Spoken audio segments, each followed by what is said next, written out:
دیکھا کہ نہیں مل کے؟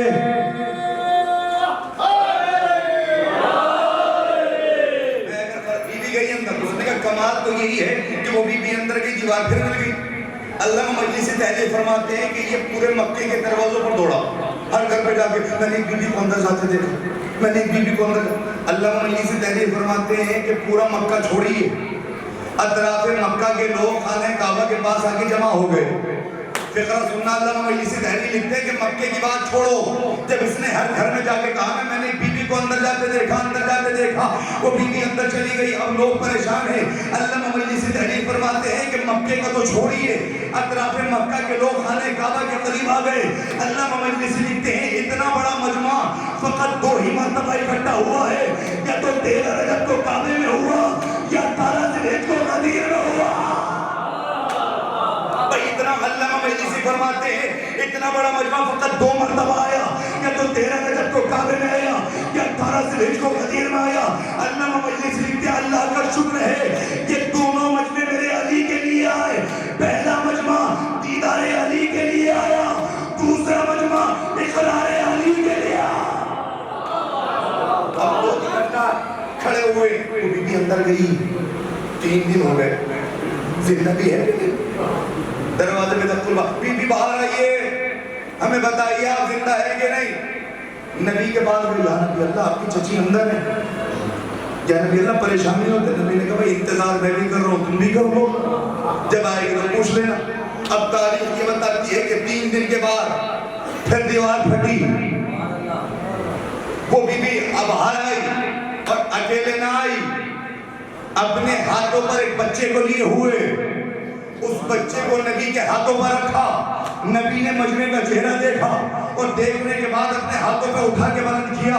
دنیا والوں مسلمانوں یاد رکھنا، اللہ بھی یہی بتانا چاہتا ہے جب میرے دروازے پہ دستک دو گے اندر سے جلی نہیں آتا، اندر سے علی آتا۔ اللہ بھی یہی بتا رہا ہے کہ میرے دروازے پہ دستک دو گے اندر سے جلی نہیں آئے گا، اندر سے۔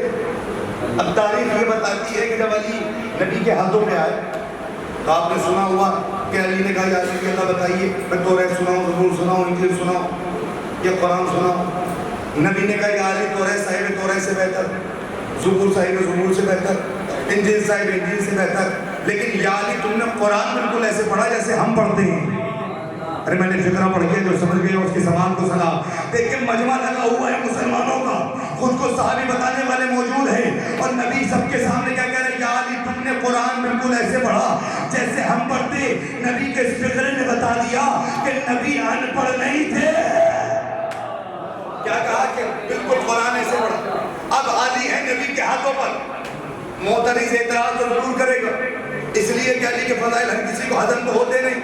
کہنے لگے سرکار یہ بتاؤ، یہ سمجھ میں نہیں آتا، علی بول گئے یہ کیسے ہو گئے؟ بھئی میں نے کہا یا تو یہ مان، 3 باتوں میں سے ایک بات تو ضرور ماننی پڑے گی، جب تو پوری دنیا مل کے یہ مانے کہ علی ہے نبی کے ہاتھوں پر اور علی پڑھ رہے ہیں لوح محفوظ، یا دوسرا یہ مانو کہ اللہ نے علی کو پہلے سے ہی ساری کتابوں کا علم لے کے بھیجا تھا۔ کہنے کہ سرکار یہ بھی نہیں مانیں گے۔ میں نے کہا پھر یہ تو ماننا پڑے گا کہ یا تو یہ مانو کہ اللہ نے پہلے سے علم لے کے بھیجا، یا یہ مانو کہ علی ہے نبی کے ہاتھوں پر اور پڑھ رہے ہیں ڈائریکٹ لوح محفوظ۔ کہنے کہ نہیں مانیں گے۔ میں نے کہا پھر یہ مان کہ ابو طالب کی زوجہ اتنی بڑی عالمہ تھی کہ جس نے 3 دن کے سن میں اپنے بچے کو 4 کتابوں کا حافظ بنا دیا۔ ایک تو ماننا پڑے گا، یا تو یہ مان۔ کہنے کہ سرکار یہ بھی نہیں مانے گی۔ میں نے کہا تو پھر تمہاری غلطی نہیں ہے، اس لیے کہ علی تمہارے سمجھ میں آئے گا ہی نہیں۔ علی تو سلمان کی سمجھ میں نہ آیا۔ اچھا دنیا آج تک یہی پہنچتی کہ علی کعبے میں آئے کیسے؟ آج تک دنیا یہی تو سوچ رہی۔ دیکھیے یاد رکھیے گا، دنیا والے اگر کہے کہ علی کعبے میں کیسے آئے تو انہیں یہ بتائیے گا کہ یہ معجزہ ہے، اور معجزہ دیکھا جاتا ہے، سمجھا نہیں جاتا۔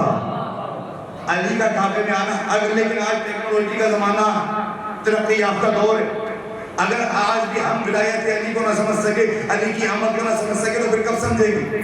میں اپنے نوجوانوں کو قریب کیے دیتا ہوں کہ علی خانہ کعبہ میں آئے، تھوڑا سا میں قیاس بتا رہا ہوں، قیاس بھی نہیں ہے لیکن وہ تو خدا ہے، وہ جانتا ہے، لیکن ہم ایک بات بتا رہے ہیں کہ علی کعبے میں آئے کیسے؟ آپ جا رہے ہیں ایئرپورٹ کی جانب، ہاتھ میں ہے بیگ، جو مثال کو سمجھ جائے گا انشاءاللہ معراج پہ پہنچے گا. آپ لیے جا رہے ہیں بیگ، سامنے آپ نے دیکھا کہ ایک دیوار ہے، راستہ ہے ہی نہیں. آپ رک گئے، ایک سپاہی قریب آیا، سرکار قدم بڑھاؤ. آپ نے کہا دیوار بند ہے، سامنے شیشہ ہے، جاؤں کیسے؟ اس نے کہا آپ جائیے، آپ قدم تو بڑھائیے. میں نے اپنا قدم اٹھایا، 2-4 قدم آگے بڑھا تھا، میں نے دیکھا آدھا دروازہ ادھر، آدھا دروازہ ادھر. میں ڈر گیا.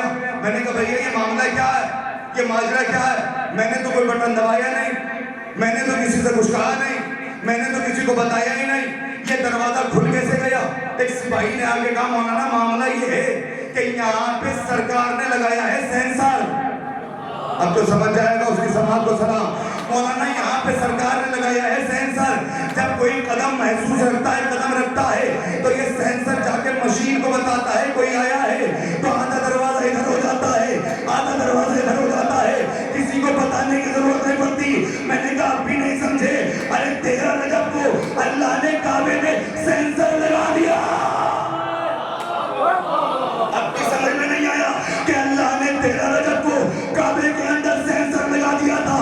لیکن یاد رکھنا، دنیا کا سینسر اور ہے، اللہ کا سینسر